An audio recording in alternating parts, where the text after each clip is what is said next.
I guess we should have started with names. Like myself, you obviously can't see me, but I'm Malik Yeah. Brown. We had some talk over email and whatnot, and you came Yeah. into class. So yeah, my name is Malik. Cailen, Zach, do you guys want to introduce yourselves as well? Okay. I'm Cailen Davis. Nice to meet you. Nice to meet you, Zach Cailen. Elfassy, nice to meet you as well. Nice to meet you, Zach. Yeah, sweet. For those listeners who may not be as familiar as we all are with you, would you care to tell us a little bit about yourself, Rob? Your career, how it all started, and how you got to where you are today? Sure. Well, first off, thanks for having me. My name is Rob Knesaurek. You can appreciate how hard it was. I think it took me to about grade 12 to say my last name correctly.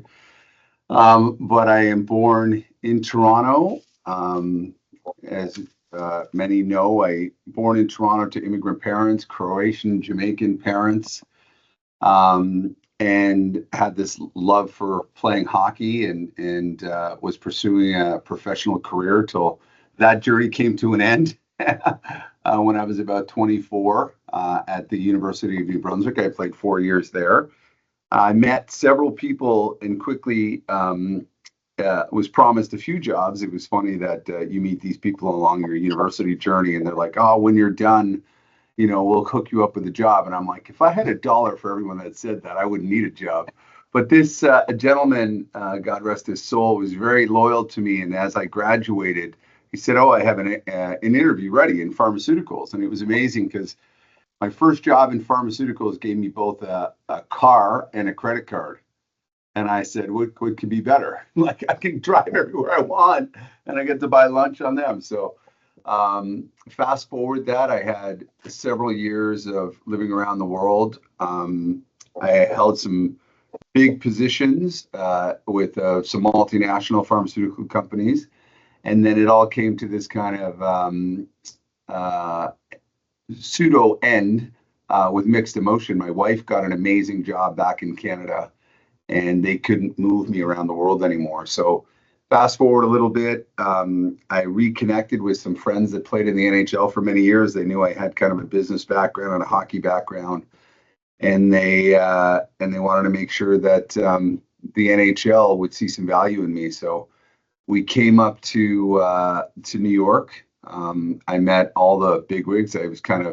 I wasn't going there to be starstruck, but was when I met Gary and Bill and everyone else, all these former players I looked up to. And that was like almost 10 years ago where I was offered a job, which is I run what's called our Industry Growth Fund.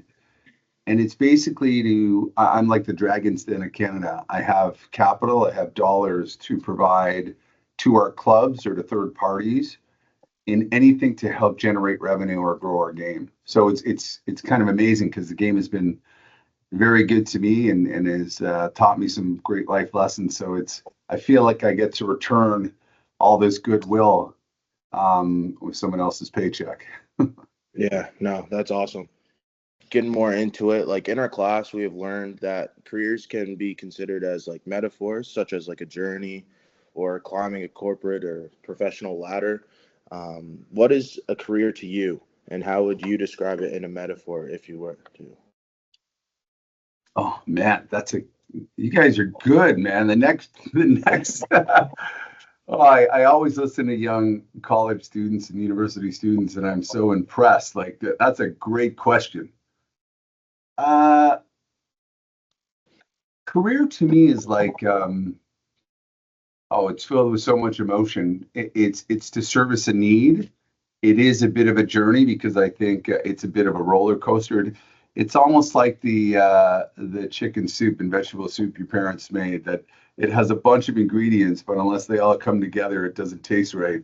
So, yeah, my career was an exploration. I would say it was exploring a little bit of who I am, a little bit of what I could do, and a little bit of where I could take this stuff. And I believe that, especially when you're in a corporate world, like you're challenged to jump out of the pile internally to show people that you have credibility, that you have wit and the ability to be a change maker. You need to show external people that you can do amazing things because that's the expectation. And you need to prove to yourself. And I shared with your class, Malik, like many times we have imposter syndrome. We're like, why are we in this room? Why is a kid from Flemington Park in one of Toronto's toughest areas in a room with a bunch of NHL executives? How did I get here? So yeah, it's an exploration, and at the end of it, where I feel I'm 56 now, you kind of figure out a bit who you are. I always describe it as being in a tunnel that it seems dark often because you're trying to figure out what got you here, and then all of a sudden you kind of realize who you are and you start seeing the light. So sorry for the metaphors, but that's kind of how I feel. No, that's perfect. I mean, that's what we're looking for. We've learned a lot about metaphors. The game like snakes and ladders. We talked about that in class, all that stuff. So that was a perfect answer. You've had a lot of success in your career thus far. I mean, in my books, just coming where I'm from, success to us is having a stable job, being able to provide for your family and whatnot. In class, we've learned that success can come in different ways depending on the person. What would you say success is to you? First of all, I'm going to say you're one of the best interviewers I've ever met. Secondly, success to me, and I've been interviewed a lot. Success to me, at different stages of my life, meant different things. Success to me is going to work feeling that it's not work and feeling proud of what you do, who you work with. Success to me is watching, in this stage of my life, is watching people around me grow, is watching the next frontier pick up the challenge and that I've helped them along the way. Success is I go home and I'm not in search of happiness anymore. I'm in search of like peace of mind, like that. Success is that I can control my emotions and thoughts, because there's lots of things that happen. Like you come into this work world and you believe that gotta get a house, I gotta have a family, I gotta put food on the table. You create this metaphor that you have to do all these things, and lost in all those things are kind of joy and happiness and purpose and all. I actually think we need to reverse them a little bit. And I encourage my son, find your calling early, man. You got parents that can help you a little bit financially. Find your calling early. Like, what is it you love to do?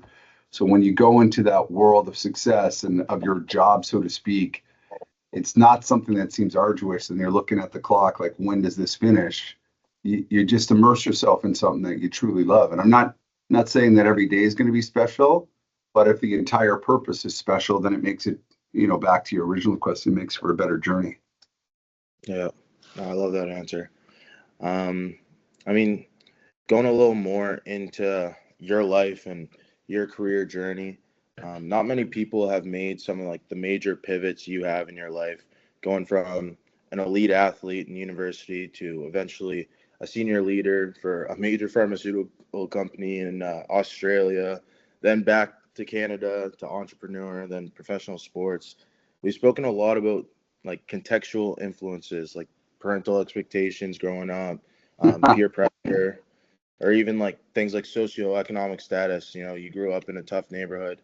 Like, is there anything you remember that influenced your career decisions throughout? Or Yeah. You know what? I when we were growing up, we were taught that you wanted to always be better than your parents. And I don't know if that's changed a little bit, because I don't put that pressure on my son. I put more of a pressure on, let's find the purpose. So I learned at an early age how to hustle. Like my parents were never worried about if I'd have employment, even from like 12 years of age. I'd always have a paper route, a shoe shine company. Like I always found ways to maneuver, and influence people to buy something. Yeah, so the ability to kind of have all these jobs from my youngerhood was, I know how to speak, I know how to hustle, I know how to translate different language. So when I sit in front of a person that I can tell is more cerebral and is more data driven, or I know how to talk that language. When I walk into a room and I see someone's more heartfelt or likes boats or has all these paintings on the wall, I know how to shift that conversation. So I believe I learned along the way, especially from my childhood, is how to win people's hearts and hopefully get their heads, but how to talk to the head as well, because it matters. If someone's got to be willing to take a chance on you, and That can come from a bunch of things. That can come from you're extremely intelligent and they take the chance. That could come from you're extremely ambitious and you haven't proven anything. Or that can come from just knowing how to read people and reacting to people. And when someone gives you an opportunity, the ability to see it, the ability, there's a saying that says opportunity is not lost, it's stolen. Man, when I was younger and I saw those opportunities, I didn't let them go by. Yeah. So I wanted to get out of the hood. Like, I don't know how to say it any other way. Like I had parents that loved me to death, but didn't have the means. And I didn't know any better. And until I was exposed, maybe, when I was 12 and went to a sleepover and went, wow, this is my teammate's house. I just wanted this world to be a little bit better and maybe on the financial realm, a little bit better for myself. So it made me hustle even more. Yeah. No, that's an amazing answer. I kind of relate to that myself. Just now I'm at the tail end of my university life here. Just now I'm going through putting a professional resume together, and I'm looking through all the jobs I had just from my parents trying to get me into work so quickly. Like, I've been working since grade 8. Kind of feel like any job, groceries, summer camps as an athlete, just literally anything. So I relate to that as well, the hustle mentality. And don't doubt yourself, please. Like, people might doubt you, and that's a normal process. People doubt you for a variety of reasons. Don't doubt yourself. Yeah. Thank you. To talk a little about multiple role careers, we know you've had many different roles in your career. What do you think the benefits are of working at least 2 different roles professionally in your career, as opposed to just having like the same one start to finish? Yeah, it's the breadth of insight. It's the ability. It's funny because I had a number of roles come with a number of different bosses. And I'm like a guy that just loves to talk from the hip. and then you move to a new boss and a new role that they just want to talk fact and data. And like, man, this guy's missing it here. Like, why can't we just have a conversation like we are now? So it gave me a breadth of business, a breadth of understanding where sincerely, and I don't say this with arrogance, I say this with, there is seldom an NHL problem that I don't think I would like to take on, or that I believe I would be able to find some solution, because I've had so much breadth of understanding a variety of people and places I've been, where it's made me think a little differently. It's made me, I know who I am uniquely, but the ability to appreciate another person's perspective, appreciate another person's process is all a blessing when you start climbing the ladder a little bit. Because I think when you get to a certain point in your career, what people forget, it's like your professors at university. Some of them have to be a chameleon. You don't all learn the same way. No different than a manager or a leader in an organization. I feel like I have to be a chameleon. Some people I could be very direct with. Some people I need to kind of take baby steps with and coddle a little bit. Some people want to hear from me daily. Some people want to hear from me monthly. I've got to come in and out and change. And unless I had exposure to those different environments, different leaders, different opportunities, different jobs, I don't know if I'd do that well. Yeah, I get that. So it comes with experience, really. Comes with experience. Yeah. So my last question here, just to bounce a little off that. So this podcast, yeah, it's for a term project, but we also have the opportunity that this podcast could possibly be listened to by future university students that take this class. So I wanted to ask, like, what would your advice be, or what advice would you give young people like us, or just anyone who is considering pursuing multiple roles in their careers? Like, what advice would you give them, even if they're unrelated? Yeah. You know what? I would say at the stage you guys are at right now, leverage your networks. It's the people that, and I'm not trying to suggest nepotism in any way, or that, that you're going to be given something. The people that you're close to somewhat know you the best. Do a little bit of the extra. I know this sounds crazy, but if you really wanted to do something badly, I would do it even for free. If it's something that you want to do and be able to prove a point, that you're capable and you're willing. I'd even be able to go into a job and almost risk share, saying, listen, for the first 6 months, I'll do this for free just to show you that I'm capable. I would encourage your group to jump out of the pile, like, look at what everyone else is doing and do something subtly different, or the same. We call it, there's a philosophy in sales called same, different. So you still sell, you still price, but you do it slightly different. My friend's daughter is looking for a new job and she's a graphic designer. And I said, listen, I know that AI is playing a huge role on graphic design. I said, why don't you become the expert of AI? Because you already know graphic design. And when you're applying, you're not the same as every graphic designer. You're the expert in AI that just happens to know graphic design. And really, truly, it's the thing I tell my staff every day, honestly, every day. You got to build your own ink. Malik, you reaching out to me, just prove to me a step that you're willing to reach out and try. Your classmate that reached out to me on LinkedIn, you know how many people I ask, sorry that I'm waffling here, but the number of times I get an upgrade on a plane, I get an upgrade in a hotel, just because I ask. And I'll say, hey, is there any chance for a free upgrade when I check into a hotel and I stay in a hotel once every 10 days? And they go, oh, sure, let's take a look. And my son will look at me and go, wow, you're not scared to ask. I go, why would I be? Because if they say no, I'm in the same room that I was coming for. If they say yes, we got a suite.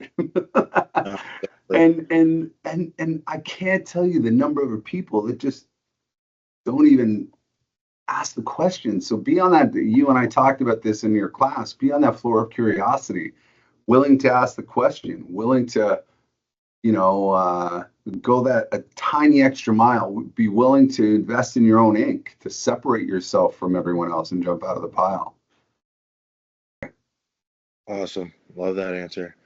All right. Well, that's all for me. I'll pass it off to Cailen. All right. So my first question is, do you think your career advancement and fulfillment is the same or different for every job you've worked in your career? So in other words, did you get the same fulfillment in advancing in pharma versus your work in hockey? And how is it different? No, they're different fulfillments. Like, one, you kind of feel in stages that you had to do, and sometimes you're trapped in a role, right? Because there either isn't a better role, isn't another role. Where this role, I really feel like hockey got me out of hockey opened so many doors for me as a youngster that I have a different connection coming into work here. I do. Seldom did I go to bed and see GlaxoSmithKline on TV, my pharmaceutical company. Every night I go to bed, I see the NHL on TV and I see a glimpse of my work. You know what I mean? So you're always reminded, good or bad, that you're doing something. So not all of them had the richness. There's always learnings there, but not the same connection. Okay, thank you.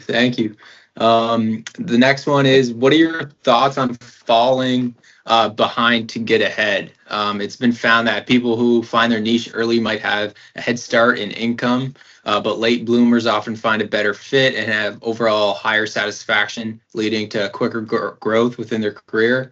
You seem to be really thriving in the NHL. Do you think that new roles and the fact that you've gone down another path first benefited you more than if you just went straight into your job at the NHL directly? Yeah, great question. I don't think anything is kind of this vertical, the stepwise approach to careers anymore. I think you can start high, become low. I think you know how to play at all intersections. My honest belief is I don't think I would have had the same willingness to see opportunity and have strong business acumen if I didn't work in a separate industry. I know when I came into the NHL, I know how to ask different questions.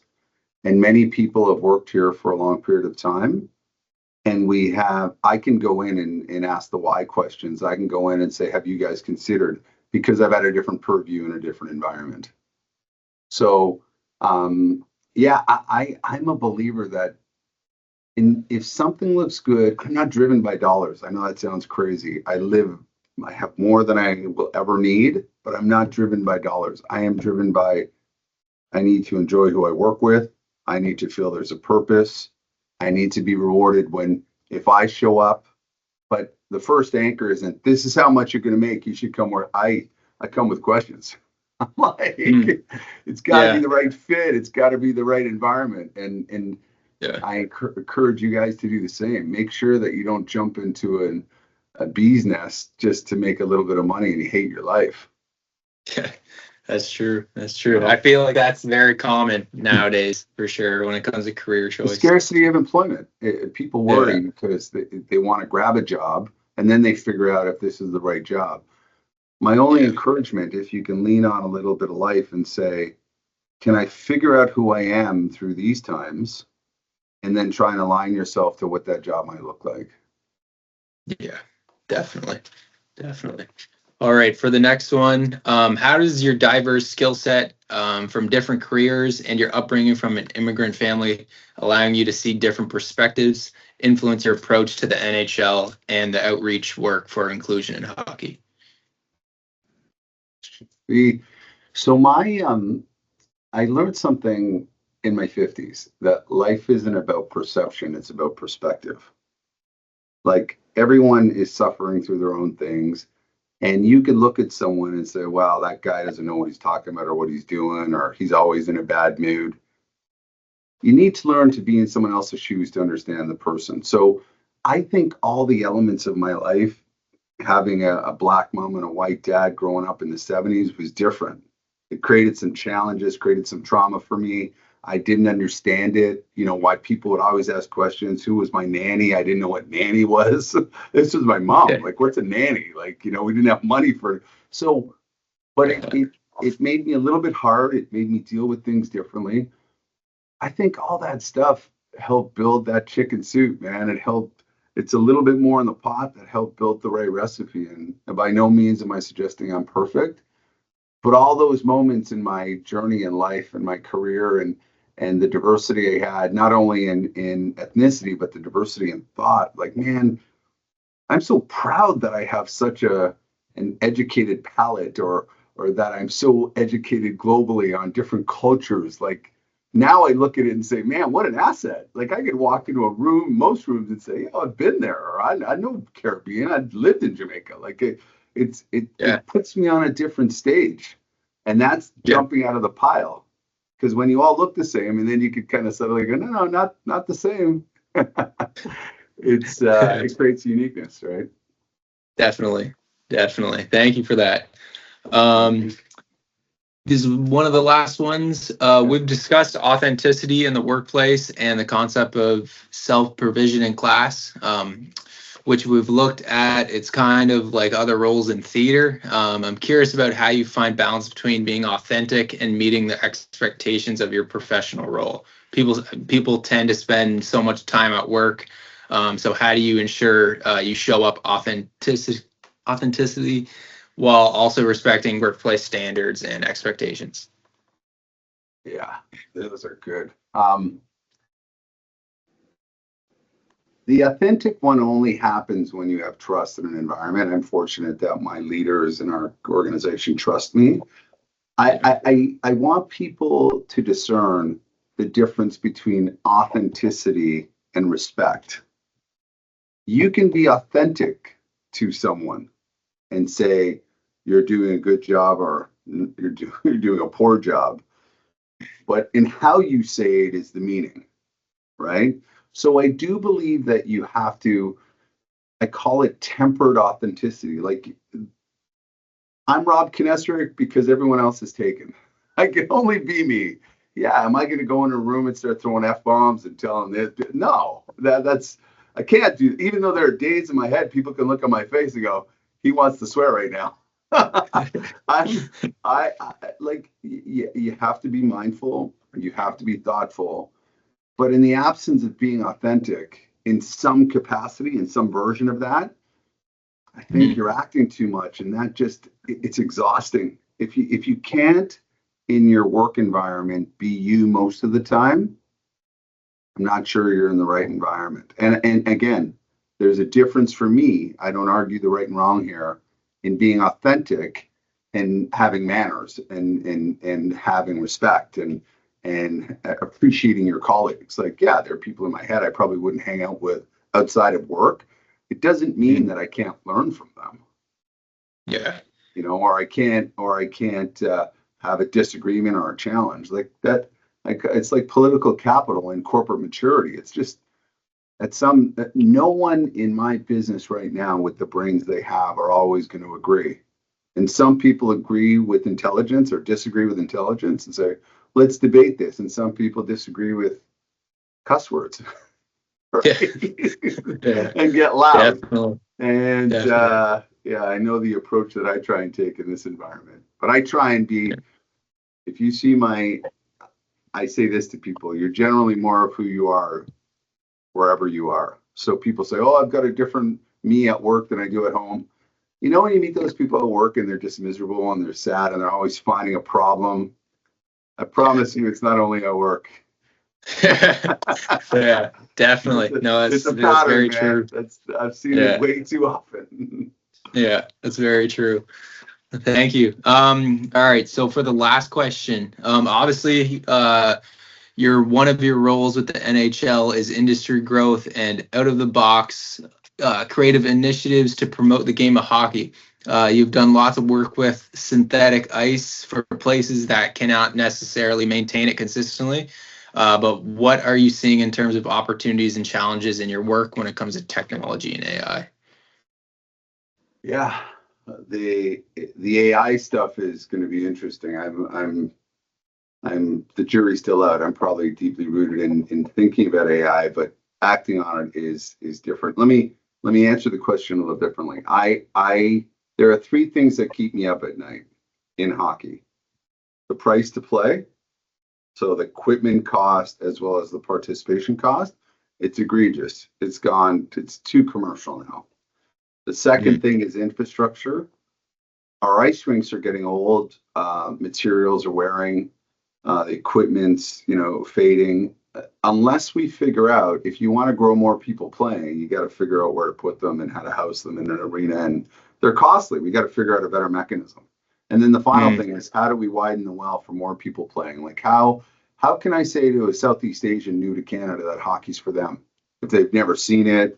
Our language seems different to them, not the English language, but the hockey language. We have a different vernacular, complete up the wall, down the wall, in the middle. Like, people are like, what are you saying? Hash marks. What the hell does the offsides? Like, what is that? Icing?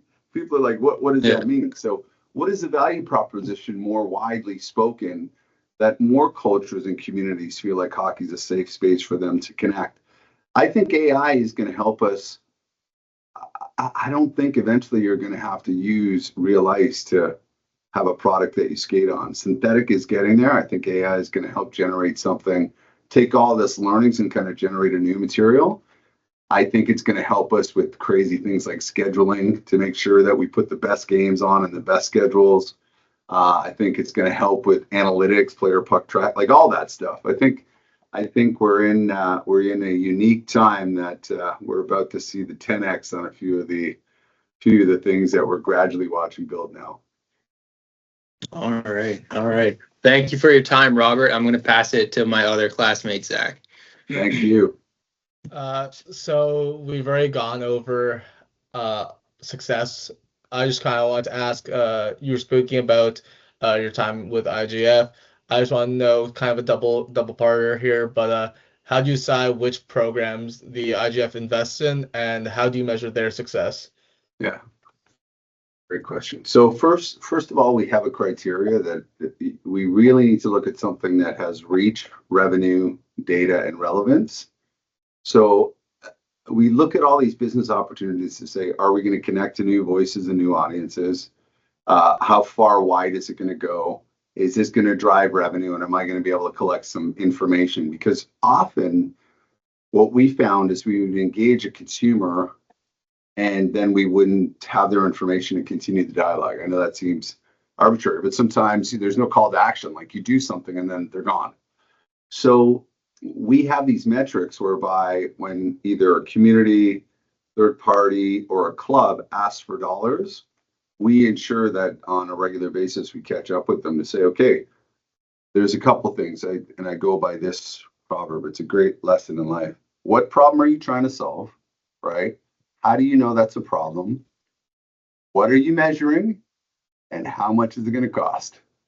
I don't think it has to be any more difficult than that. But discerning what problem you're trying to solve and how you know it's a problem. I'm trying to solve an ice problem. How do you know that's the real problem? And making people go a layer deeper to identify that their problem really is a legitimate problem, right? So Yeah, for sure. Get multiple layers on it to get a yeah, deeper understanding. So you hear a lot about very successful people talk about work-life balance and struggles they have with that. So you work in a high-profile sports organization, and it can obviously be very demanding. How do you find you personally manage boundaries between work and the rest of your life? so I use a different term: work, comma, life, and balance. Like my work is busy, my life is busy, and then I try and find balance in between the two.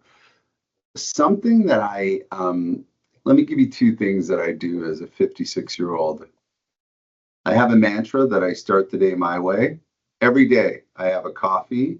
I take a picture of the coffee where I am in the world. And so I've been many places. And I want to make a collage of all these coffee cups where I've started the day my way. If I put my head in the right space, I think I can tackle anything. It's when I'm in Toronto traffic, I'm trying to get to work, and I'm discombobulated. If I sit down and just kind of breathe and go, okay, what does my day look like? I am good. The second thing I would say for me specifically is when I'm with you, I'm with you. So we're on a call right now. I'm with you guys. Not looking at my phone, not distracted. I have like a fishbowl office. So my office looks out. No one's trying to grab my attention here.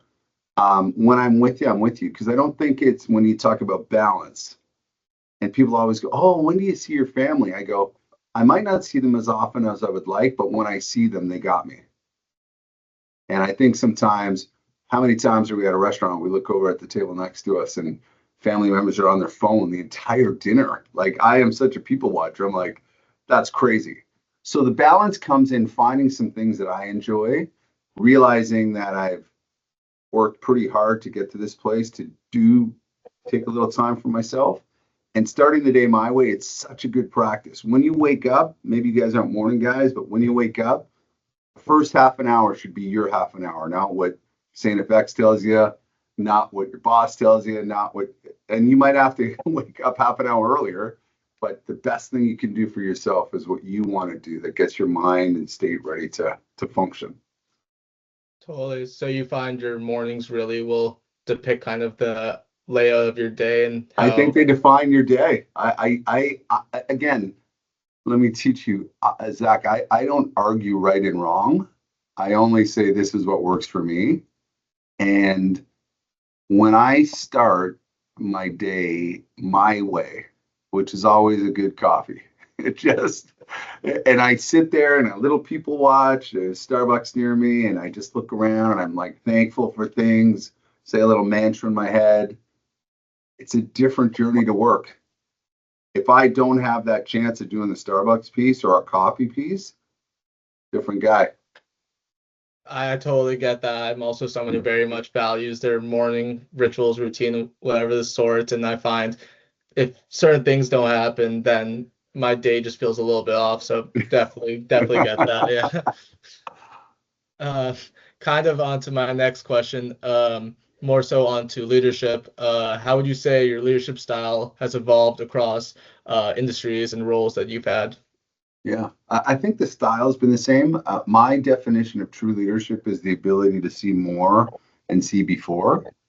So it's this ability to take what your team is doing and see more of what they're doing. So what is next? And seeing before, like, okay, we see this about to fall down. So I don't see leadership as being micro, like in the minutia and in the deep. I see leadership as being at the front of the boat, right? And looking out there saying, okay, we're about to hit something, or there's an opportunity to go over here. So, yeah, my greatest, all these things that I've done in life, my greatest point of leadership is this ability to bestow upon the people that I work with, that they have the same ability to do what I'm doing. Everyone looks at where it's like the iceberg, right? They just see the top of the pyramid and they see nothing beneath it. I want people to understand everyone has different capacities to do different things. So as a leader, I don't get too caught up in people's process. I get caught up on their outcome. You will not look at the world like I look at it. I shouldn't expect you. We might have common frames of reference, but you might drive to school a different way than I drive. I shouldn't be mad at that. It's made you uniquely you. What I should judge is, are you getting to school? That's what a leader does. Lets you be a little bit more of who you are. So I take leadership I take the honor of being a leader to heart. I really truly love my people, and my Stanley Cup is when my people have success.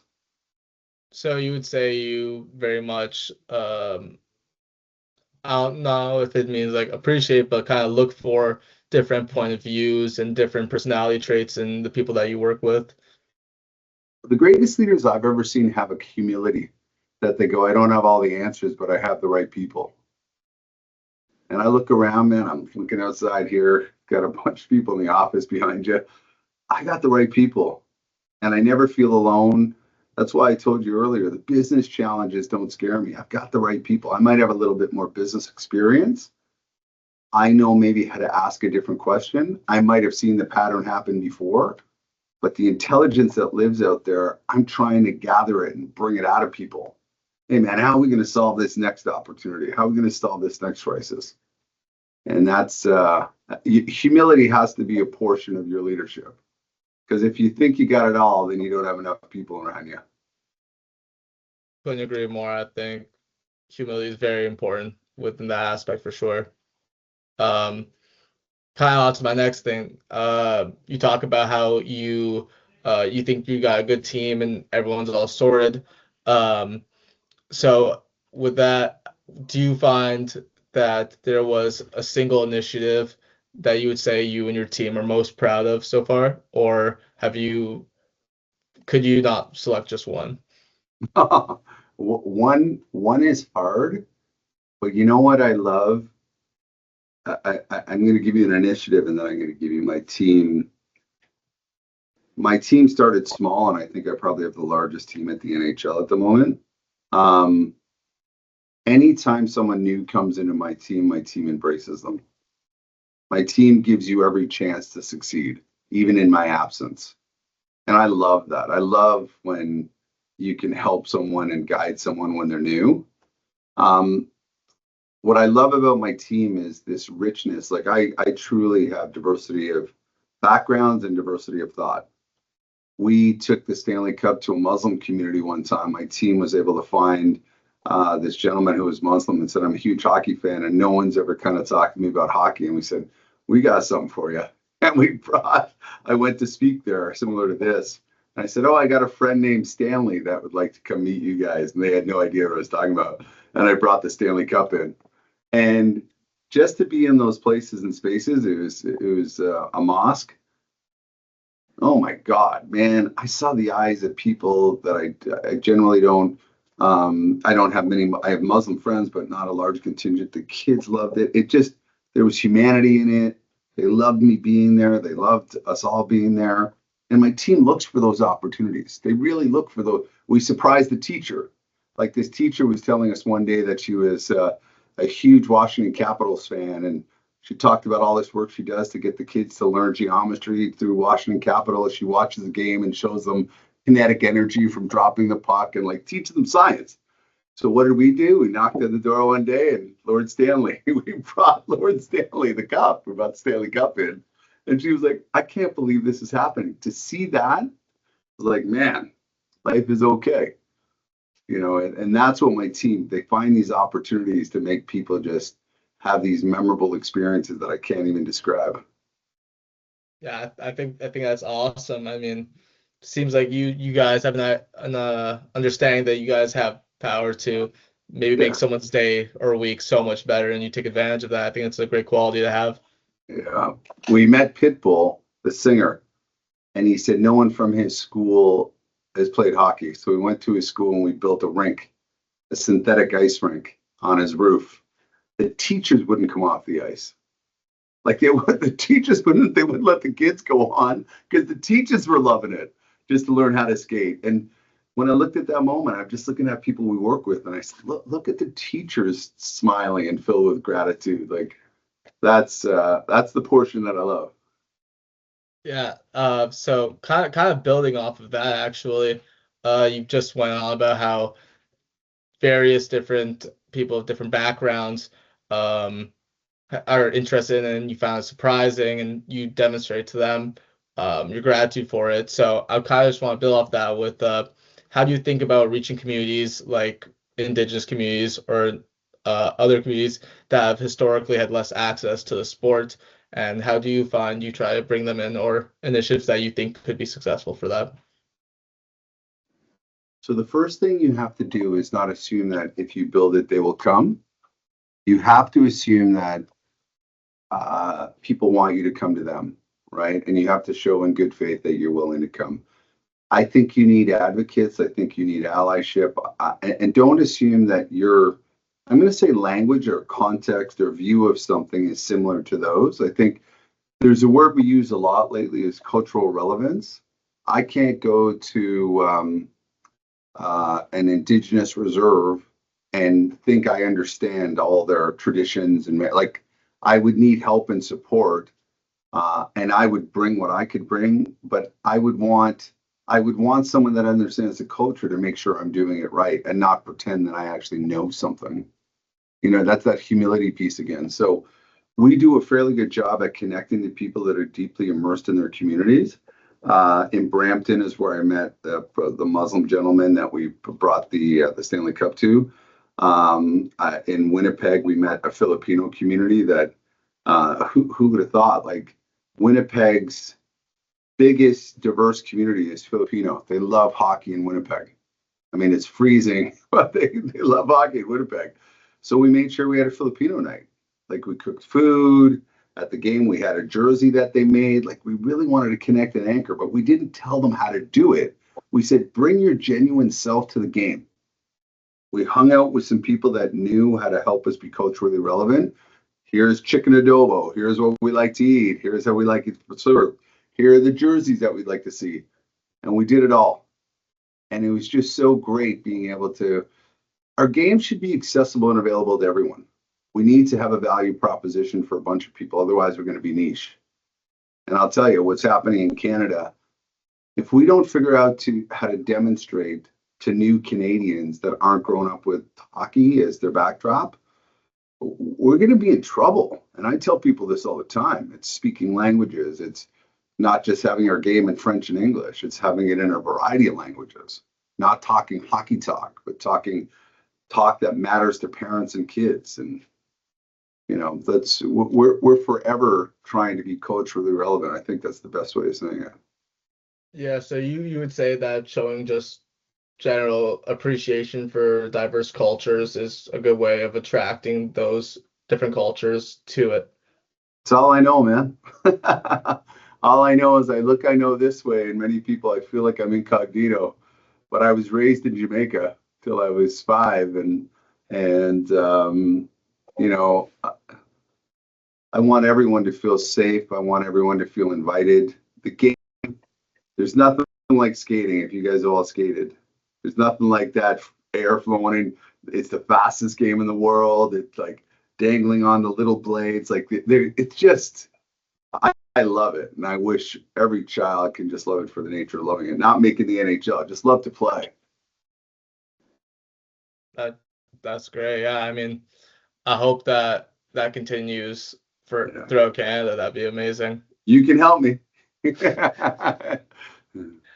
All right. So just for my final question, looking back, what skills or experience from healthcare turned out to be more transferable than you expected? If there are many. Yeah. Well, healthcare was really good for the learning.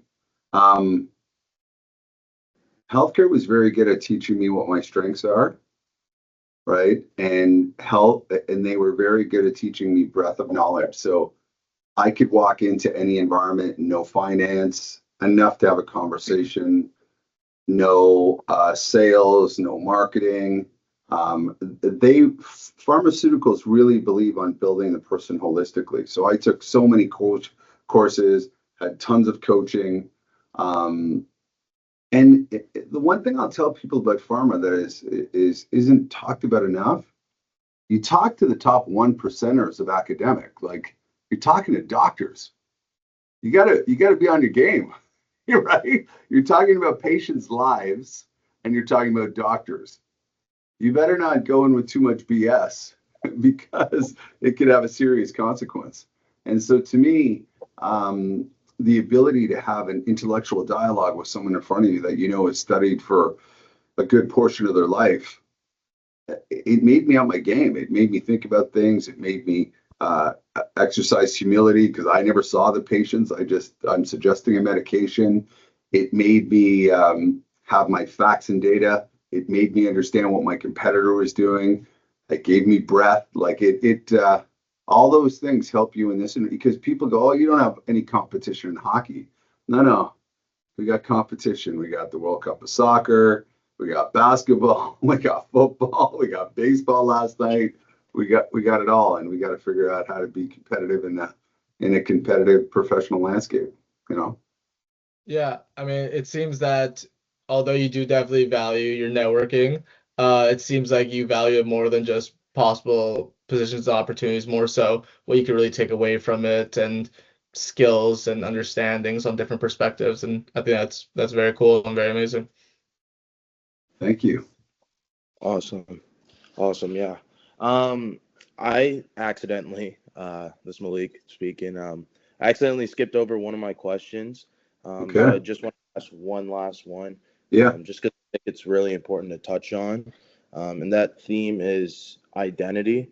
You know, talking about how closely our identity is connected to our work and whether it's a significant part of who we are. Some people fully embrace their careers as a major aspect of their identity, while others maintain like a distinct separation between their personal and professional lives, you know?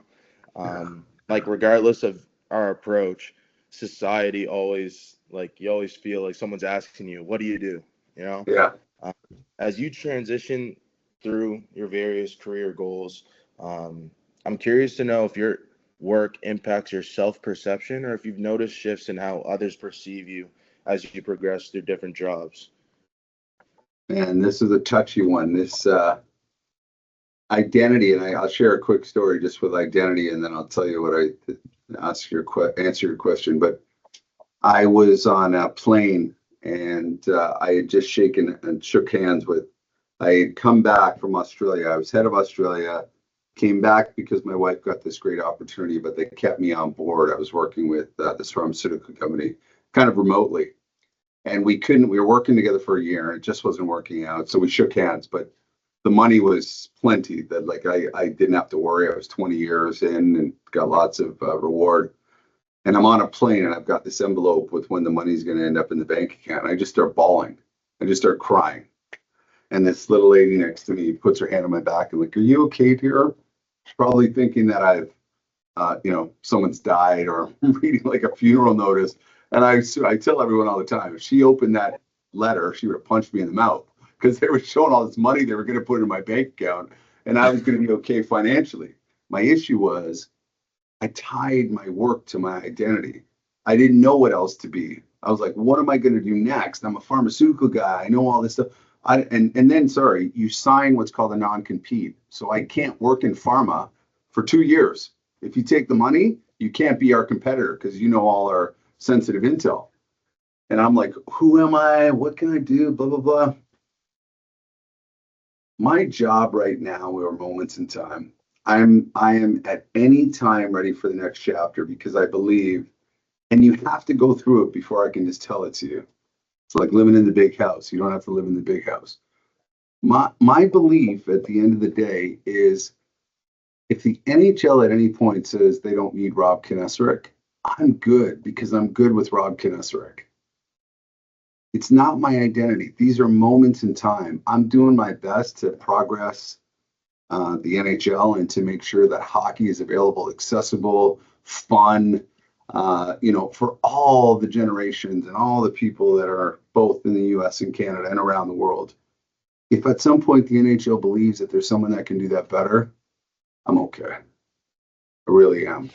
But my identity is I just want to be a good person and I just want to do things right. I want to be able to help where I can. If people don't see that value, I'm at that stage in my life where I'm okay. I'll be okay. I'm certain with my hustle and my background and my learnings in life, I'll be able to land on my feet. So I'm just at a different spot in my life. It's not my identity anymore. This is moments in time. I get to do cool things. And at any point, if the NHL says, hey, we need someone else to do cool things, it'll hurt me, but it won't crush my identity. Yeah. No, I thought that was a very important question that I just wanted to make sure we asked there. And I feel like it's a great way to just conclude all in all with this podcast. So I want to say thank you on behalf of Cailen, Zach, myself. We appreciate you taking the time to talk with us. This was a very insightful conversation. We're all excited to bring what we've found, what we've learned from here to our class and our studies, and obviously going forward in our own careers. So yeah, thank you, Rob.